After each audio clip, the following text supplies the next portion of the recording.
Okay, we're starting a new week. This is a fantastic and propitious time. We're just coming out of Shabbos. That Shabbos holiness is still upon us. Who's in the house? Tell me where you're tuning in from. How many cities, how many countries, how many continents are tuning in? Remember, when you comment, it signals to Facebook that we're doing something of value here, and more people will be shown the show in their news feeds. So you're doing a very good deed, a big mitzvah, promoting Torah study by commenting. It's so simple. How often do you get a chance to do a good deed just by writing in the comment what city you're tuning in from?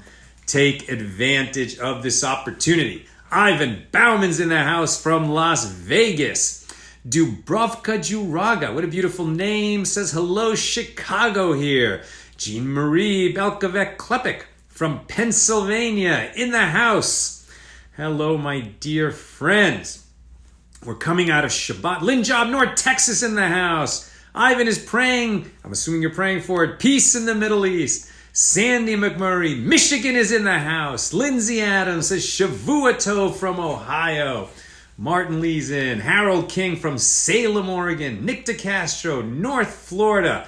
So great to see you, my friends. Leslie Ann Landsberg in the house. Jeannie Landers from Fort Myers, Florida. See how our numbers are going up? The more you comment, the more you hit that like and love button, the more people get an opportunity to see the show. That's how the Facebook algorithm works. So do a good thing, comment, hit the like and love buttons. And the best thing you could do is share. Share the show into your news feed. Share it into a group that you think would appreciate it. Let Facebook know. Signal to them that we're creating light in the darkness right here. And people should see this. There's so much vulgarity and trash being passed around on social media. And here we're doing something of value. Tell Facebook that you appreciate it by commenting, liking, loving, and sharing. My friends, we're coming out of Shabbos. We still got that Shabbos holiness upon us. And so we wish each other Shavua Tov, a good week. Or in Yiddish, it sounds so nice, a good vach. A good vach. That's what we say to each other. You should have a good week. Meaning you should bring this holiness and elevated spirituality that we experienced during Shabbat into the week. And that's why it's a perfect bridge to come out of Shabbat and to be sharing Torah with you. AT Daily is our Talmud study. So we started the new cycle just 3 weeks ago.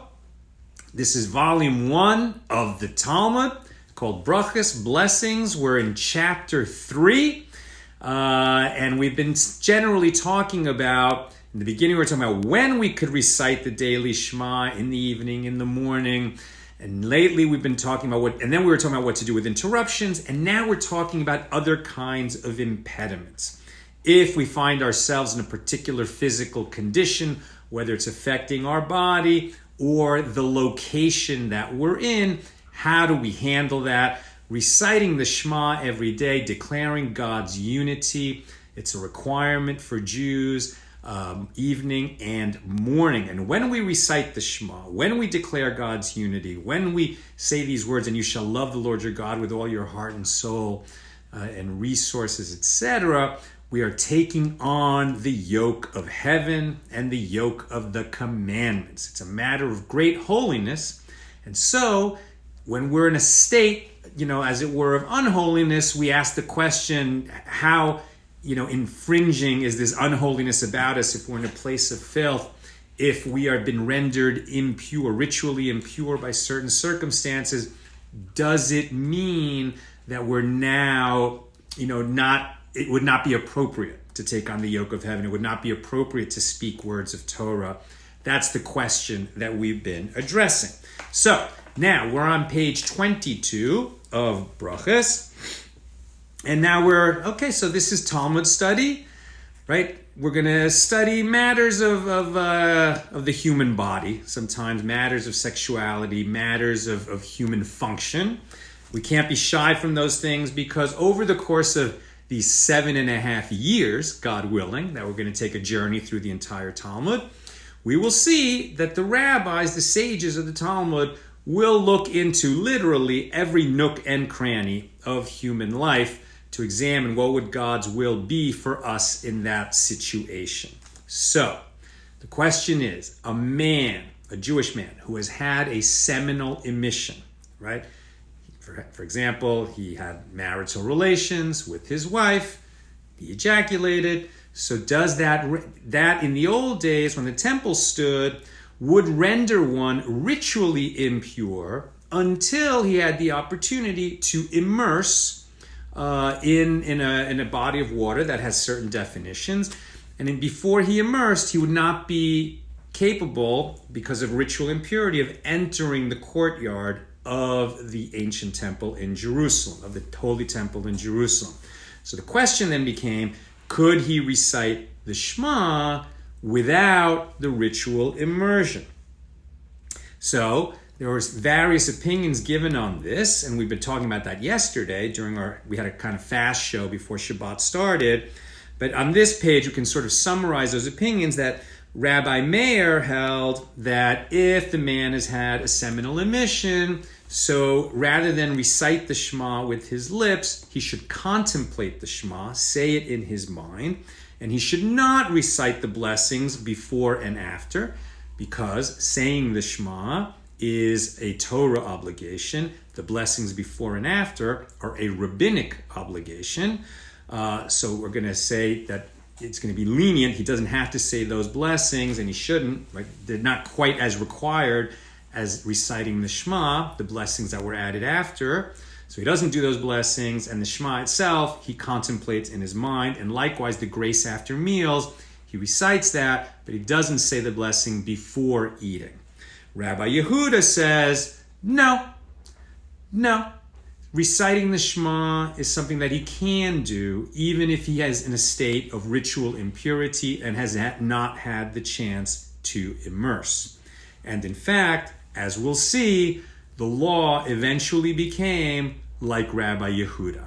A man who's had a seminal emission and has not had a chance to immerse can say Shema and can engage in Torah study. He is not prohibited from doing those things. And we're going to get into why the sages changed that rule. Originally, he didn't have to immerse in order to say Shema. And then Ezra, the scribe, instituted that stringency at the beginning of the Second Temple period, but it did not reach wide acceptance. And eventually, the sages decreed that no, we don't hold that way.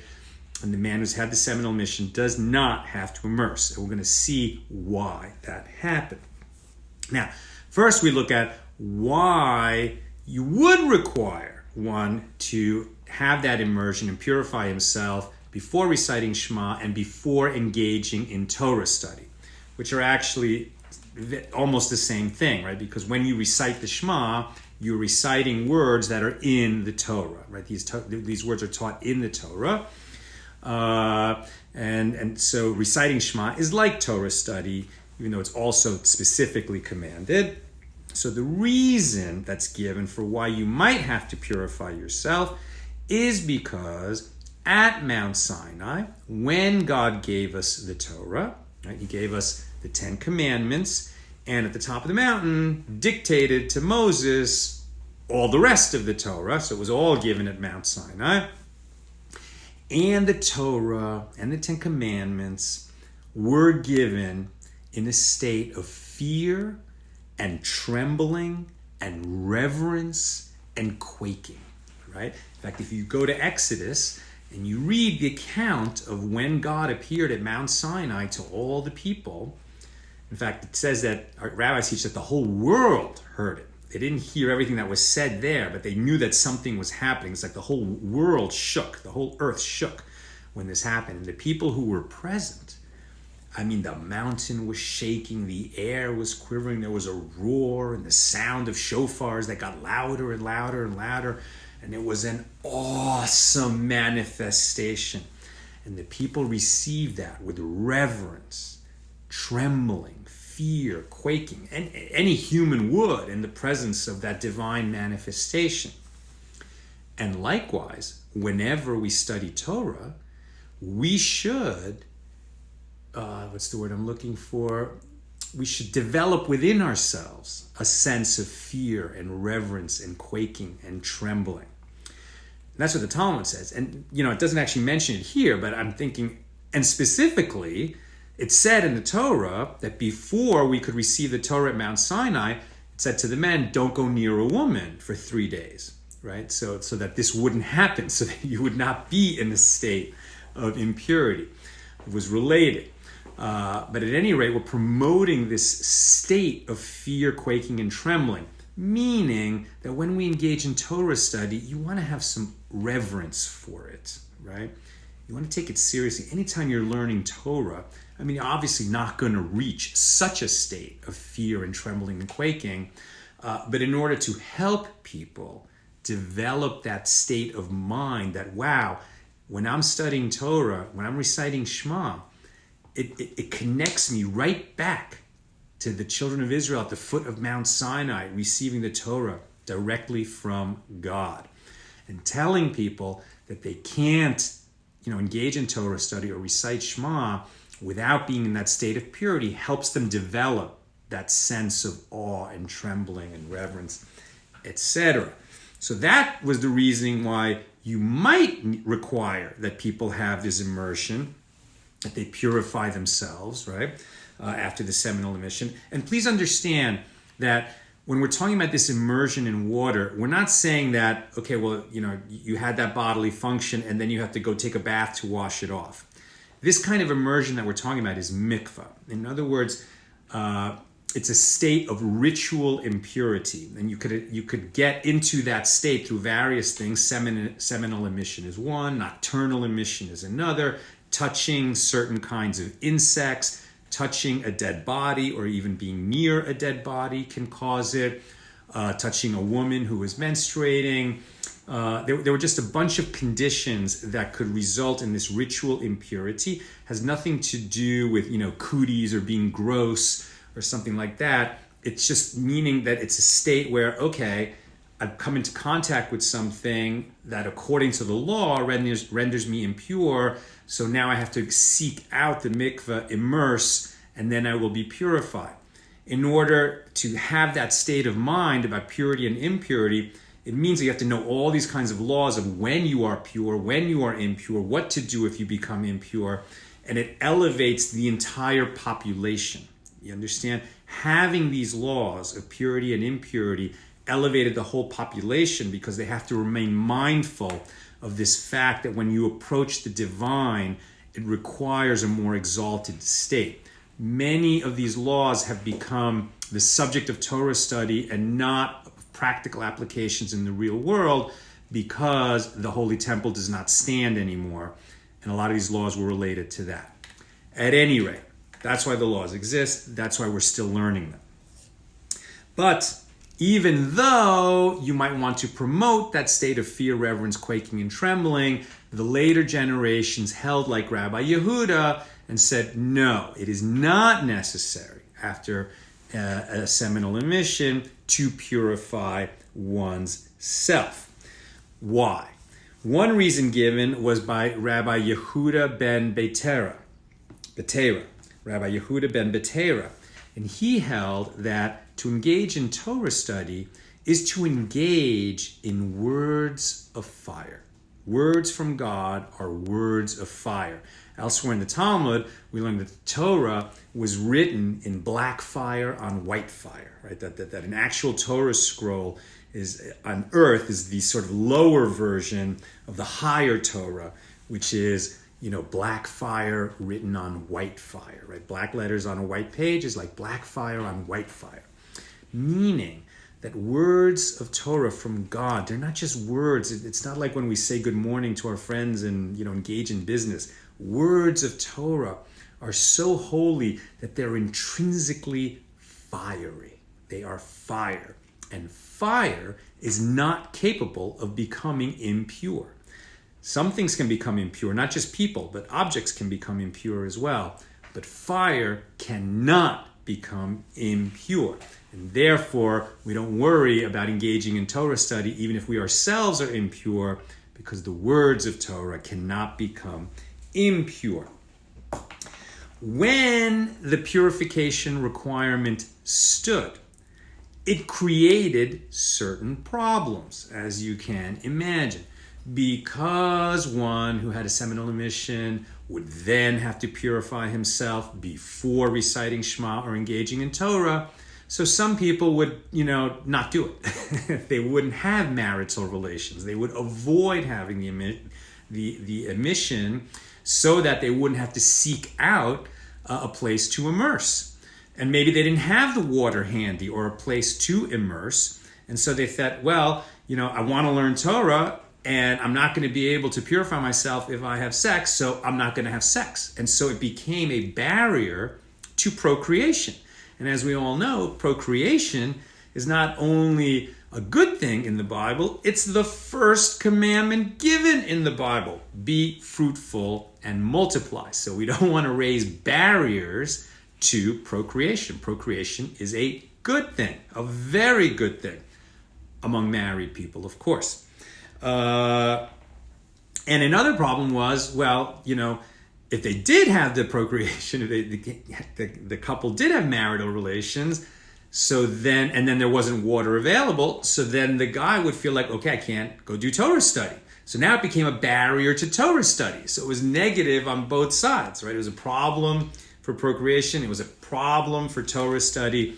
And the sages realized, you know what? This was not an original concept that we need purification for Shema and Torah study, so we're going to do away with it. And once the stringency was done away, these terms are very important in Talmud study, stringency and leniency, right? We create a stringency or we adopt a leniency.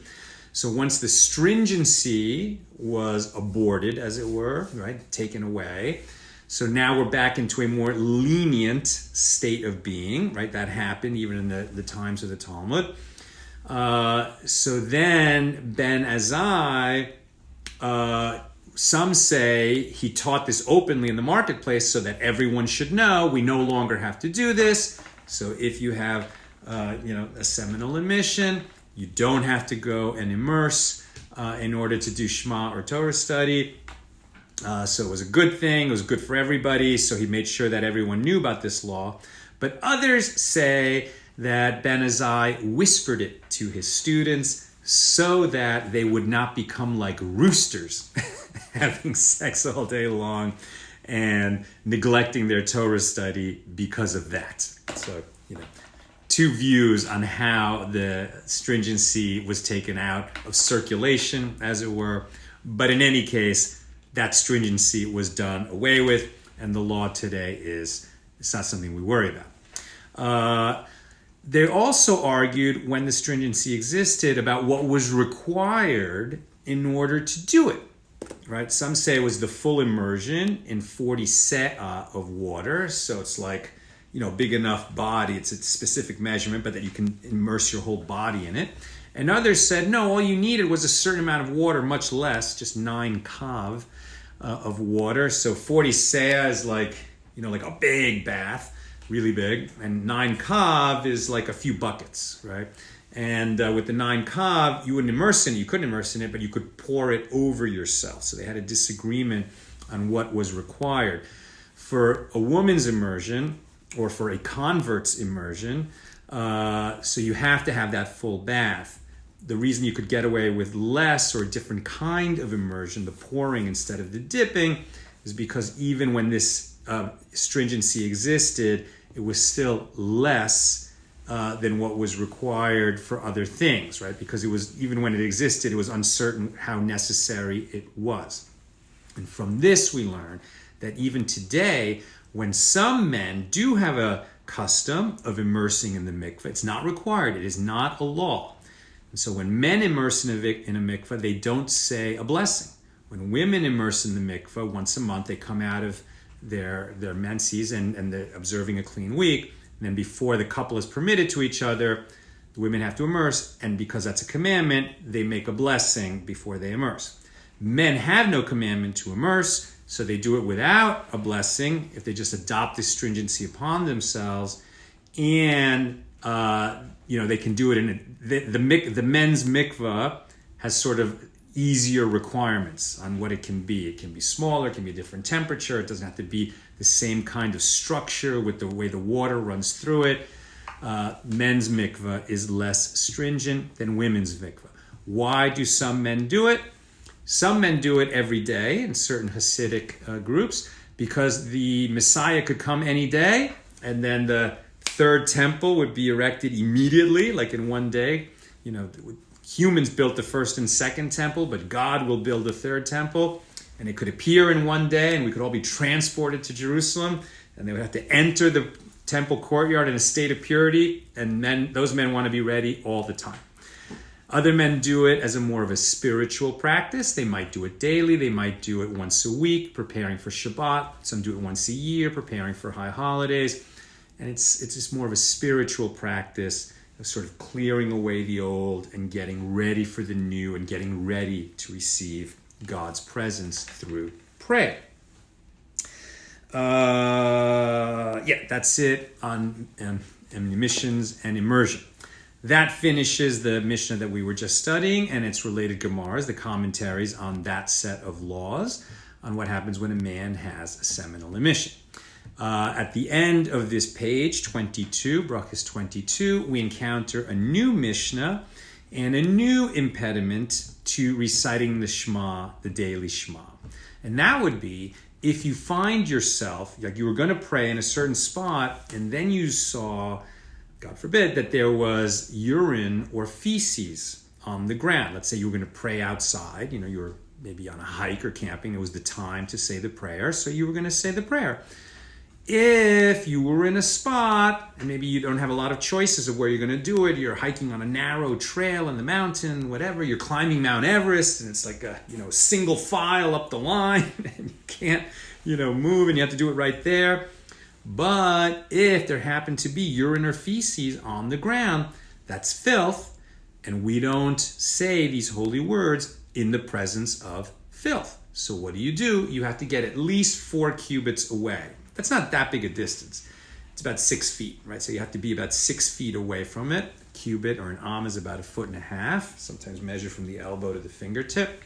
You have to be at least 4 cubits away from it and facing away. You have to be that far away from it and not facing it so that you can be in a place that's clean enough and where that filth is not going to get in the way of you connecting with the divine.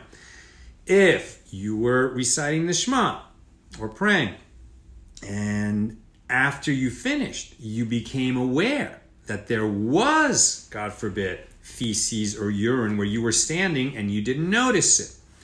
So basically you were negligent because you didn't look around the spot where you wanted to pray before you prayed, and only afterward you discovered that there was this filth present while you were there. So what do? Do you have to repeat the prayer? Answer, yes you do.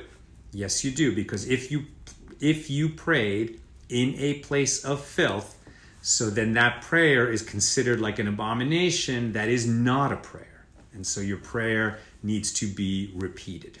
Right? There you go.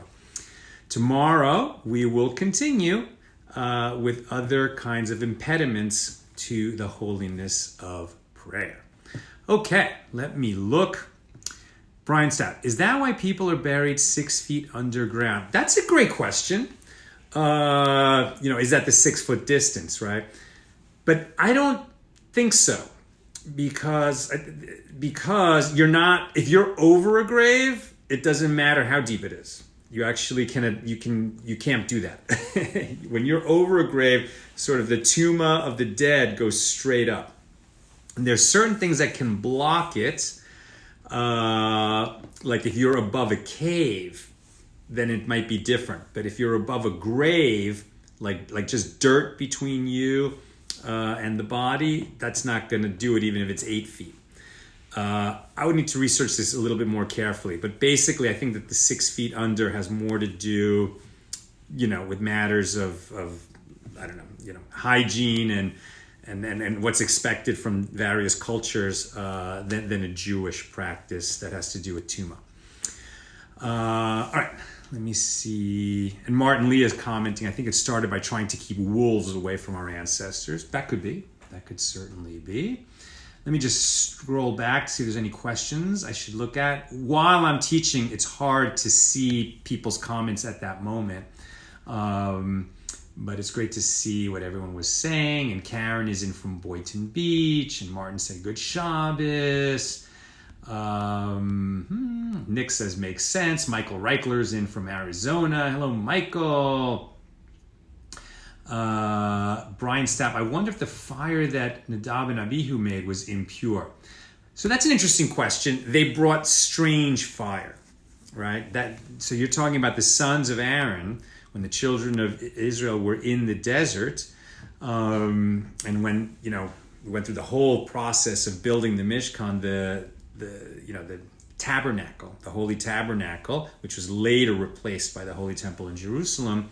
But while we were in the desert, we started bringing the sacrifices in the tabernacle. And right after it was initiated, and Aaron was initiated as the high priest and his sons as the priests with him, two of his sons, Nadav and Abihu, brought, according to the Torah, strange fire. And because they brought that, a fire came from the Lord and incinerated them, and then they were killed. And it was a terrible tragedy for all of Israel, but especially for their father, Aaron, and their mother, Elisheva, and for their uncle, Moshe. And there are lots of interpretations of what it is that they did and what happened. And did they do something wrong? Was it a sin? Was it a mistake? Did they try too hard to come close to God? So it wasn't a matter of purity or impurity, right? Because fire cannot be tamei. Fire does not become impure. But you can violate a commandment. They were told what you can and cannot bring into the Holy of Holies, and they violated that law. They kind of did it their own way. So one of the teachings that comes from Nadav and Avihu actually is that you don't make up religion on your own, right? We don't make up laws. We do listen to our sages, and we have a 3,000-year-old tradition of, what's kosher and what's not, what's permissible and what's not. And even though there remain differences in the Jewish world between how some groups do it and how some, difference between Ashkenaz and Sephardic, between Northern and Southern, Eastern and Western, Hasidic and Litvish, etc. Still, the basics are all agreed to, and when you go outside that, so you're taking on a risk, as it were. So it's a great question, but I wouldn't say that the fire they brought was impure. I would say that, either in their zeal or in their negligence, they violated a commandment, and they did so at the center of the world of holiness. And there, the laws are so exact that it was just not a place to go improvising, and they paid for it tragically with their lives. And Johanna's talking about it's so animals can't get to the body and eat it. I guess you're talking about how deep is a body buried. And Nick says, how is cremation seen? Well, that is a long topic for another night. But we just had this question recently, and cremation is not for Jews. It's something that the Talmud and our sages are very specific about. We don't cremate. It is prohibited. And even if you must honor your parents. But if a parent says to a child, when I die, I want to be cremated, and then the parent dies, so we're actually instructed not to obey that particular command from the parents, because now they're in the world of truth and they will know that we don't cremate, and they made a mistake when they asked the child to do that. Why is cremation prohibited?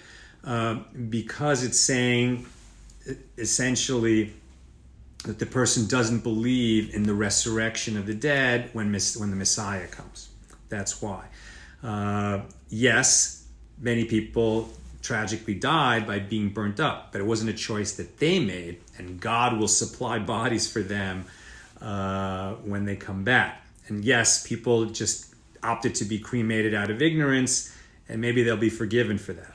But if you know, you're prohibited to be cremated, so you can't do it. That's just very clear Jewish law.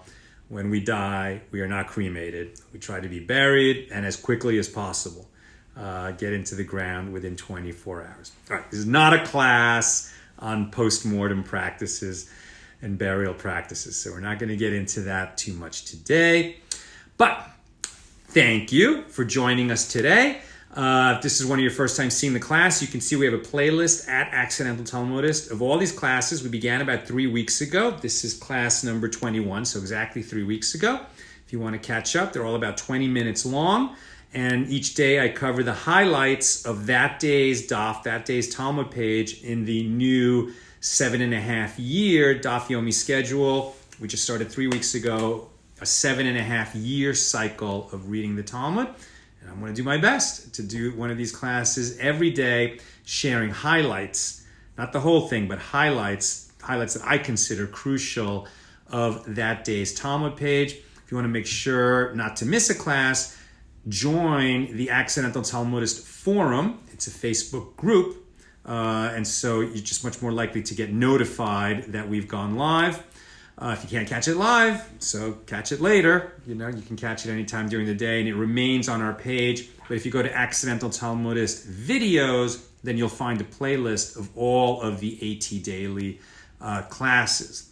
We've been asked, can we put this on YouTube? It's a great idea.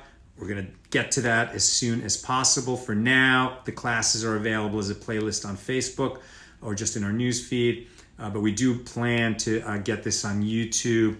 We're actually just in the middle of hiring a new assistant, and we've got so much going on. We need help, and when we get our new assistant, then this is going to be one of the high priority projects to get this on YouTube, which is nice because it might be a little bit easier for some people to access the classes that way. If you wish to support the work that we're doing, then you're supporting with your money, sharing Torah with the world. Huge merit in this world and in the world to come. And you can donate to our nonprofit at donate.accidentaltalmudist.org. All donations are welcome. All donations make you a partner in this worldwide effort to bring light unto the nations. And if you become a recurring donor, for example, $18 a month, huge merit, huge impact, worldwide impact for your money. And when you give money to promote Torah study or any charity, doesn't have to be to us, but when you give money to promote Torah study or any, valid charity, so you make God your partner in your profession. Whatever you do to make money, if you set aside, and the proper tithe is 10%, right? You should give 10% of your income to all the different causes that you believe in, however you want to distribute it. But when you set aside a portion of your hard-earned money to charity, so then God becomes your partner in your business. And anyone who has, adopted the practice of giving away 10% of their money to charity learns that their business does better. Like always, it happens to everybody. We have started a separate checking account for ourselves where any money we make, 10% of it goes into that, the Salanina Giving Fund. And then we have lots of different charities that we support, that we believe in. And then in our own lives, our own finances have improved since we started doing that. And that's why tithing is so important and why tithing is universal, I think, to so many different religions. It makes the Lord your partner in your business. My pals, I'm sending you big love, big hug, enlightenment, God willing, for you and your family. Love from the West Coast. All the best. Take care.